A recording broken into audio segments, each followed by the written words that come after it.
This video is about installing PayRange on Speed Queen or Alliance brand washers that have the MDC Galaxy 400, 600, or Quantum Silver Gold controllers. This is a little bit different than some of the other ones, so I'm not going to go into specifically how to set the settings on your PayRange device, but I do want to point out a couple of different things. You'll know the controllers I'm talking about because they have those cooling fans right there. So there are two different kinds that you want to deal with that you need to be aware of before trying to install your PayRange device, because it can be confusing. So the first thing you need to do, no matter what of the two different styles that you have, is you want to go into your programming mode, and to do that, it's just like any other Alliance. You go in by hitting the two buttons all the way on the left, and you want to go to program. Once you're in program, you hit your start button, and now you can arrow up till you get to pulse. Hit pulse, and this number should be set to 0, and you want to move over to the next one, and you want to change that to 0, and you want the next one to be 2. Hit start, and the next one should be 5. Now, if you get this cycle where you're good to go, everything should be all right, you just hit your back arrow keys until you get out of there, till you see the price. That's step 1. Step 2 is to hook up your PayRange device.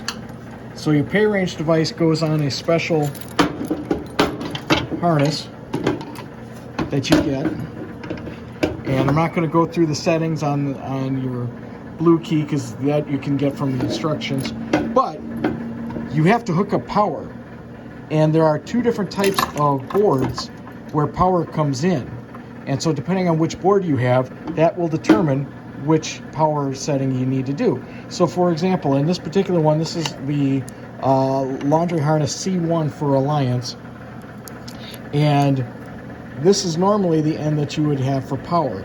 And some of these controllers have an extra auxiliary power switch that comes off of here that you would normally plug this into that. However, this one is the older style, and it does not have that auxiliary. But what it does have is 2 empty pins in the power. So what you're going to do is you're going to unplug the power from the board and unplug the power from the machine too, if you preferably. So that's unplugged now. And now what you get with this harness is you get a little supplemental power pin.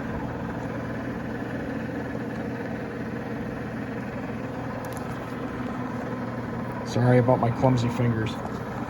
They're not as dexterous as they used to be. So they get plugged into here. And now these 2 wires are going to get plugged into these 2 holes right here. And it doesn't matter which one goes where, but I like to put the red with the red and the white with the white. And that should give you power to your device. So when you take these 2 ends and push them into the 2 open holes on the power, they're not polarity sensitive, but like I say, I like to just have the white with the white and the red with the red for consistency's sake.